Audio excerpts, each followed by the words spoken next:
আমাদেরকে সবচেয়ে ভালোবাসেন আমাদের রব আল্লাহ। সত্যিকারের ভালোবাসার ডেফিনেশনটা হচ্ছে যে আপনি নিঃস্বার্থভাবে কাউকে ভালোবাসেন। আমাদের আশেপাশে যারা আছে, যারা হালাল, ইভেন হালাল, আমার মা, আমার বোন, আমার বাবা, আমার স্ত্রী, আমার ছেলে, আমার মেয়ে, এদেরও যদি কখনো স্বার্থে আঘাত পড়ে, দেখবেন সেও আপনার পাশ থেকে সরে যাচ্ছে। এমন হয়নি কখনো? আপনার বন্ধু, আপনার ব্যবসার পার্টনার, আপনার বস, আপনার কলিগ, ওদের সাথে আঘাত হলে ওরাও সরে যাচ্ছে পাশ থেকে, জিগরি দোষ সরে গেল পাশ থেকে। হয় না এমন? ভালোবাসা দুই প্রকার। বলেন কয় প্রকার? আমার সাথে বলেন, এখানে শেষ করে দিব 10টা মিনিট। ভালোবাসা কয় প্রকার? একটা হচ্ছে নিঃস্বার্থ ভালোবাসা। কি স্বার্থ? কোনো স্বার্থ নাই, নিঃস্বার্থভাবে ভালোবাসা। একটা হচ্ছে কোনো না কোনো স্বার্থ জড়িত আছে এমন ভালোবাসা। আপনার স্ত্রীর চাহিদাও যদি আপনি পূরণ করতে ব্যর্থ হন, দেখবেন স্ত্রীর সাথে আপনার গন্ডগোল লেগে যাচ্ছে, যদিও সে হালাল, তাই না? এমন হয় না অনেক সময়? আমি তো অনেকদিন বলেছি, অনেকদিন আগেও বলেছি, 5 বছর 6 বছর আগে, যে মানুষ আসলেই মানুষের অবস্থানকে মূল্যায়ন করে, ভিতর থেকে মানুষকে শুধু মূল্যায়ন করে আল্লাহ রাব্বুল আলামিন। না হলে কি হতো? এই যে এত অন্যায় আমরা করেছি, আল্লাহ পাক কি আমাদেরকে ছেড়ে দিয়েছেন, ফেলে দিয়েছেন, গজবে ধ্বংস করে দিয়েছেন? এই যে আল্লাহ পাক যে আমাদেরকে মহব্বত করেন, ভালোবাসেন, তার প্রমাণ এগুলো। আল্লাহ পাক চান যে আমরা যেন ফিরে আসি। আল্লাহ পাক বলছেন, সারা দুনিয়ার সমান গুনাহও যদি সে করে ফেলে, আসমানের সমানও গুনাহ করে ফেলে, খালি তওবা করে ফিরে আল্লাহকে বলবে, আস্তাগফিরুল্লাহাল্লাযী লা ইলাহা ইল্লা হুয়াল হাইয়ুল কাইয়্যুম ওয়া আতুবু ইলাইহি। আল্লাহ পাক বলছেন, খালেস তওবা করলে গুনাহ তো মাফ করে দিবই, আগের গুনাহগুলোকে নেকি দিয়ে পরিবর্তন করে দিব। তা ভালোবাসা না? আল্লাহ পাক সৃষ্টি করেছেন আমাদেরকে ভালোবাসে। কোরআন খোলেন, সূরা সাদ পড়েন। সূরা সাদের মধ্যে দেখবেন আল্লাহ বলেন, ফালাকতু বিয়াদি মা মানাআকা আল্লা তাসজুদা ফালাকতু বিয়াদাই, মানে তুমি ইবলিস কেন তাকে সিজদা করলে না যাকে আমি নিজ হাতে সৃষ্টি করেছি? এটা মহব্বতের বহিঃপ্রকাশ না? আল্লাহ আমাদেরকে নিজ হাতে সৃষ্টি করেছে। আল্লাহ পাকের হাত কেমন এটা আমরা ব্যাখ্যা করতে যাব না। এর হাতের অর্থ কি সেটাও ব্যাখ্যা করার, তাহবিল করার দরকার নাই। কোরআনে আসছে যেভাবে সেভাবে আমরা ঈমান রাখবো, ঠিক আছে ভাই? এখানে আবার অনেক তালগোল পাকায় ফেলে এবং বিভ্রান্ত হবে, এদিকে যাওয়ার দরকার নেই। এখানে বোঝানো হচ্ছে আল্লাহ রাব্বুল আলামিন আমাদেরকে মহব্বত করে সৃষ্টি করেছে। এই পুরো সৃষ্টি জগৎটাই তো আল্লাহর মহব্বতের বহিঃপ্রকাশ। সবকিছু এত নিপুণ ভাবে চলতেছে, এটা মহব্বতের বহিঃপ্রকাশ না? আমি আপনাদেরকে নিয়ে যদি কোনোদিন কক্সবাজারের সৈকতে তারা দেখাতে পারতাম, তাহলে আমি বুঝাইতে পারতাম আপনাদেরকে যে এই মহাবিশ্বটা টিকে আছে কিনা। তারার মধ্যে একটা গাণিতিক ক্যালকুলেশন আছে যেটা সবাই জানে না। যারা একটু অ্যাস্ট্রোনমি নিয়ে পড়াশোনা করেছে তারা জানে। আপনার মানে মাথার বিবেকই উল্টায় যাবে যে এত সূক্ষ্মভাবে কিভাবে আল্লাহ রাব্বুল আলামিন এই মহাবিশ্ব সৃষ্টি করছে। এক চুল এদিক ওদিক হলে পুরো বিশ্ব কায়নাত ধ্বংস হয়ে যায়। এটা কি আল্লাহ পাকের মহব্বতের পরিপ্রকাশ না? আল্লাহ পাক তো বরং বলেছেন পুরো সৃষ্টি পরিবারটাই আল্লাহর আল্লাহর পরিবারের অন্তর্ভুক্ত। এমনকি আল্লাহ পাক আমাদেরকে বলেছেন, তোমরা জমিনবাসীর সবার উপর রহম করো, ইরহামু মান ফিল আরদ ইয়ারহামুকুম মান ফিস সামা। তোমরা সবার উপর রহম করো, দয়া করো। দয়া রহম এটা তো মহব্বতের একটা অংশ। তোমরা সবার উপর দয়া করো, রহম করো, মহব্বত করো। এটা কি হবে? তাহলে আল্লাহ পাক আসমানে যিনি আছেন, আল্লাহ পাক তোমাদের উপর রহম করবে। আমরা সেই মহান সত্তার ভালোবাসার থেকে বের হয়ে হারাম এই যৌন ভালোবাসার দিকে যাওয়ার চেষ্টা করছি। আসলে এটা ভালোবাসা না, যৌনতা। এর দিকে যাওয়ার জন্য এইসব করছি। আল্লাহ পাক আমাদেরকে মাফ করে যেন হেদায়েত দান করেন। আল্লাহ পাক কত ভালোবাসেন এটা নিয়ে বলতে গেলে আজকে রাত শেষ হবে। দেখেন, আল্লাহ রাব্বুল আলামিন আদম আলাইহিস সালামকে সৃষ্টি করেছেন, করে সমস্ত নাম শিক্ষা দিয়েছেন। নাম মানে হলো ইলম। নাম মানে কি? ভালো না বাসলে আল্লাহ পাক কাউকে সবচেয়ে সেরা কিছু দান করেন। সূরা 3 আল্লাহ পাক কি বলেছেন? তিন ওয়া যাইতুন, এগুলো শপথ করে, লাকাদ খালাকনাল ইনসানা ফি আহসানি তাকওয়িম। মানুষকে সবচেয়ে শ্রেষ্ঠ কাঠামো আল্লাহ পাক দিয়েছেন, দেন নাই? কাউকে যদি মহব্বত না করা হয়, তাকে আপনি সবচেয়ে সেরাটা কি দিতে পারবেন? আল্লাহ পাক আমাদেরকে মহব্বত করেন, ভালোবাসেন, এবং আল্লাহ চান আমরাও যেন তাকে মহব্বত করি, তাকে ভালোবাসি। এবং আমরা যদি কাউকে ভালোবাসি, আল্লাহর জন্য ভালোবাসবো। কাউকে ঘৃণা করি, আল্লাহর জন্য ঘৃণা করি। মহব্বত আল্লাহর জন্য, ঘৃণাও কার জন্য? আল্লাহর জন্য। আল্লাহ পাক সমস্ত ইলম শিক্ষা দিলেন। এটা কি ভালোবাসার বহিঃপ্রকাশ না? নূহ আলাইহিস সালামের কওম দীর্ঘদিন আল্লাহর কথা শুনে না, আল্লাহ পাক সবর করলেন, ধৈর্য ধরলেন, গজব দিলেন না, শেষ পর্যায়ে গিয়ে আযাব দিয়েছেন। এই যে আল্লাহ পাক সুযোগ দেন, সময় দেন, এটা কি আল্লাহ পাকের ভালোবাসা, দয়া না? এরকম প্রত্যেকটা কওমের ক্ষেত্রে হয়েছে। আমি তো ফিল করলাম এই ভালোবাসা নিয়ে ঘাটাঘাটি করতে গিয়ে যে আসলে আল্লাহ পাক যে আমাদেরকে সবচেয়ে বেশি মহব্বত করেন, তার সবচেয়ে বড় নিদর্শন কি জানেন? আমাদের কাছে আল্লাহ রাব্বুল আলামিন আল কোরআনের মতো কিতাব নাযিল করেছেন, আর আমাদেরকে আল্লাহ পাক নবী মুহাম্মদ সাল্লাল্লাহু আলাইহি ওয়াসাল্লামের উম্মত বানিয়েছেন। আল্লাহ পাক যে নবী মুহাম্মদ সাল্লাল্লাহু আলাইহি ওয়াসাল্লামকে এই দুনিয়াতে পাঠিয়েছেন না, এটাই সবচেয়ে বড় মহব্বত, সবচেয়ে বড় রহমত। কারণ তার সুন্নতে এমন কিছু নাই যেটা আপনি খুঁজে পাবেন না। আর তিনি আমাদেরকে যে মহব্বত করতেন, মুহাম্মদ সাল্লাল্লাহু আলাইহি ওয়াসাল্লাম আমাদেরকে যে মহব্বত করতেন, তিনি আমাদেরকে বলতেন যে আমরা তার ভাই। আমরা তার কি ভাই? মানে কি মায়ের পেটের ভাই? এটা বোঝানো হয় না। একটা হাদিসে তিনি বলেছেন আমি তো পিতৃতুল্য। তার মানে কি সত্যি সত্যি বাবা সন্তানের সম্পর্ক? রুহানি পিতা। তিনি কি ইমাম নাম? তিনি ইমাম, তিনি নেতা, তিনি আমাদের শিক্ষক, তিনি নবী। তিনি আমাদেরকে যে মহব্বত করতেন, তিনি একদিন বলছিলেন নবী সাহাবীদের সামনে, কাশ আমি যদি আমার ভাইদেরকে দেখতে পেতাম। সাহাবীরা বলছেন ইয়া রাসূলুল্লাহ, আমরা কি আপনার ভাই না? কোন নবীজি বলছেন না, তোমরা আমার সাহাবী। আমার ভাই তারা যারা আমাকে না দেখেই আমার প্রতি ঈমান নিয়ে আসে। প্রত্যেক নবীকে আল্লাহ পাক একটা দোয়া করার চান্স দিয়েছে। কয়টা ভাই? এমন একটা দোয়া যেটা করলে আল্লাহ পাক কবুল করবেনই করলে আল্লাহ পাক কি করবেন? অবশ্যই কবুল করবেন। নবী সাল্লাল্লাহু আলাইহি ওয়াসাল্লাম বলছেন যে সমস্ত নবী এই দোয়াটা পৃথিবীতে করে ফেলেছেন। আমি এই দোয়াটাকে মুলতবি রেখেছি যে কাল কিয়ামতের মাঠে আমি আমার উম্মতের জন্য সুপারিশ করব। এবং নবী সাল্লাল্লাহু আলাইহি ওয়াসাল্লামের সুপারিশে বহু কবিরা গুনাহগার মুসলমান যারা জাহান্নামের ফয়সালা হয়ে গেছে, তাদেরকে আল্লাহ পাক কিছুটা শাস্তি ভোগ করালে হলেও আবার জান্নাতে নিয়ে আসবেন। তিনি আমাদেরকে মহব্বত করেন না? করতেন না? চিন্তা করে তাহলে আমরা তার দিনকে কি মহব্বত করলাম? আমরা তার হুকুম হাকামের বিধিবিধান সুন্নতের কি মহব্বত করলাম? চিন্তা করেন। একটা হাদিসে নবীজি স্পষ্ট করে বলছেন এটা আমাদের জন্য একটা কষ্টি পাথর। এটা একটা কি কষ্টি পাথর। তিনি বলছেন লা ইউমিনু আহাদুকুম, তোমাদের মধ্যে কেউ মুমিন হইতে পারবে না। কি হইতে পারবে না?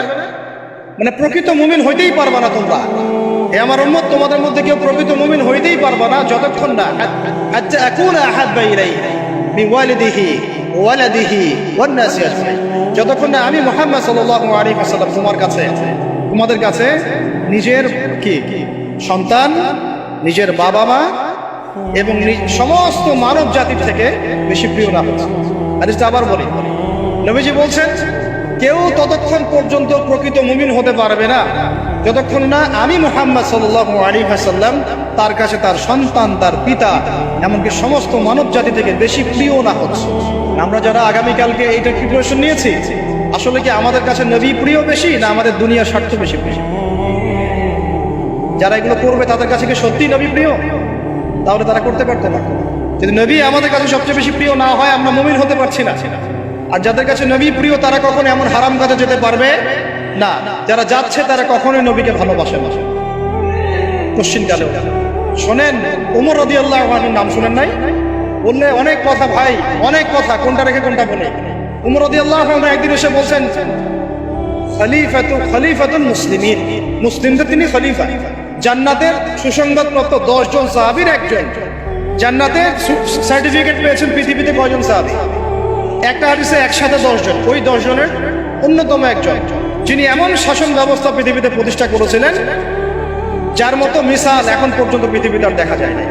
একটা হাদিসে আসছে যে রাস্তা দিয়ে ওমর হাঁটে ওই রাস্তা দিয়ে শয়তান হাঁটে না।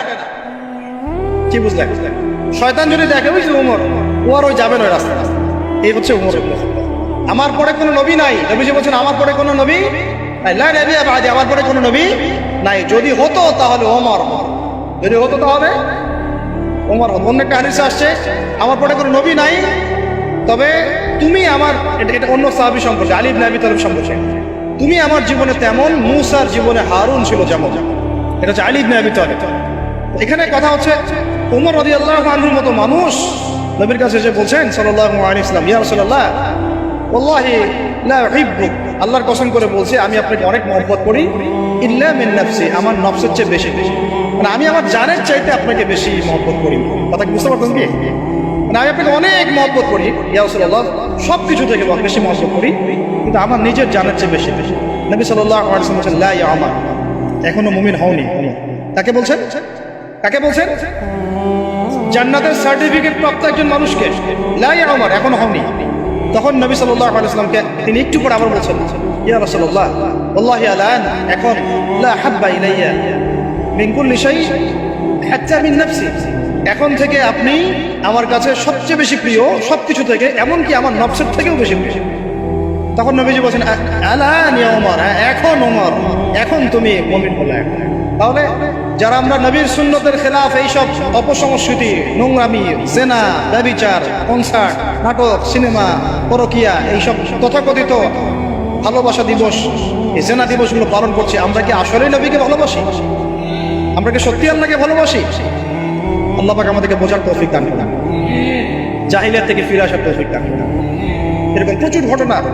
ভালোবাসা তো এগুলোর নাম। ভালোবাসা কাকে বলে জানেন? সাহাবীরা বাসায় যেতেন, আবার দৌড় দিয়ে আসতেন নবী সাল্লাল্লাহু আলাইহি ওয়াসাল্লামের চেহারাটা একটু দেখার জন্য। এটা নাম ভালোবাসা।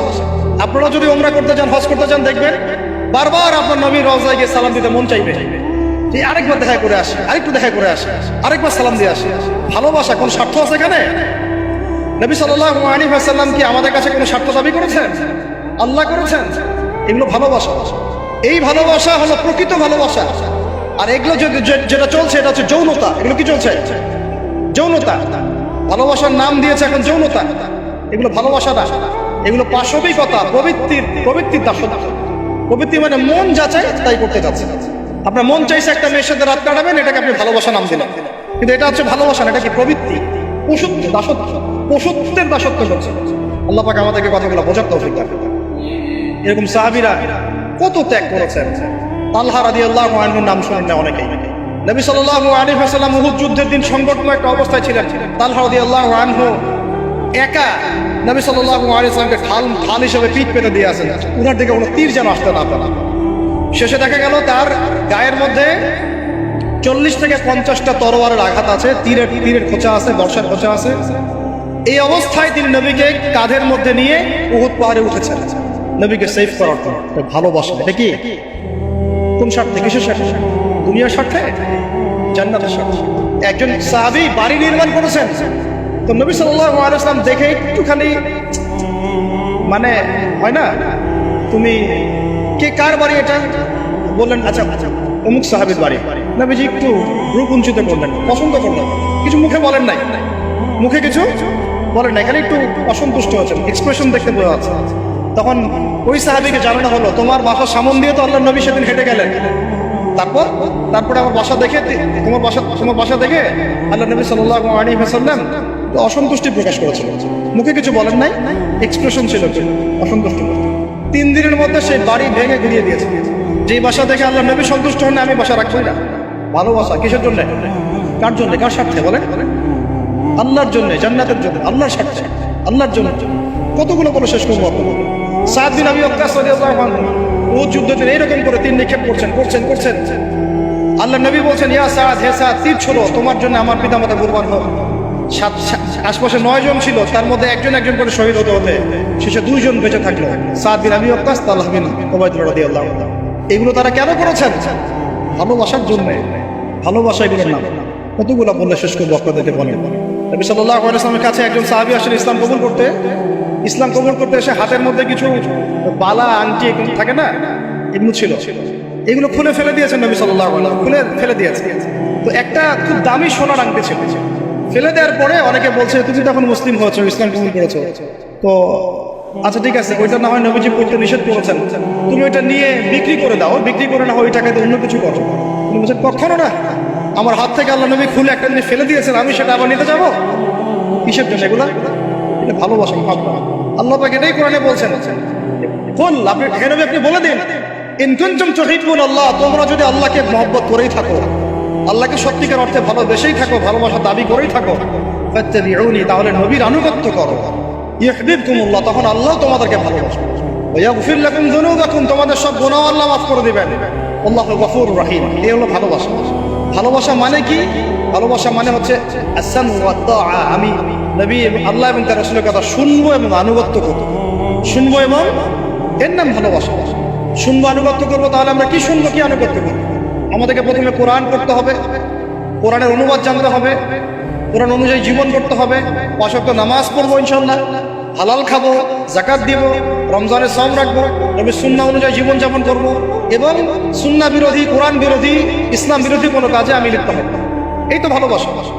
এই ভালোবাসা যদি বহিঃপ্রকাশ ঘটাতে আমরা ব্যর্থ হই, নিজেও ধ্বংস হব, পরিবারও ধ্বংস হবে, আমাদের পরের প্রজন্ম ধ্বংস হবে, সমাজও ধ্বংস হবে।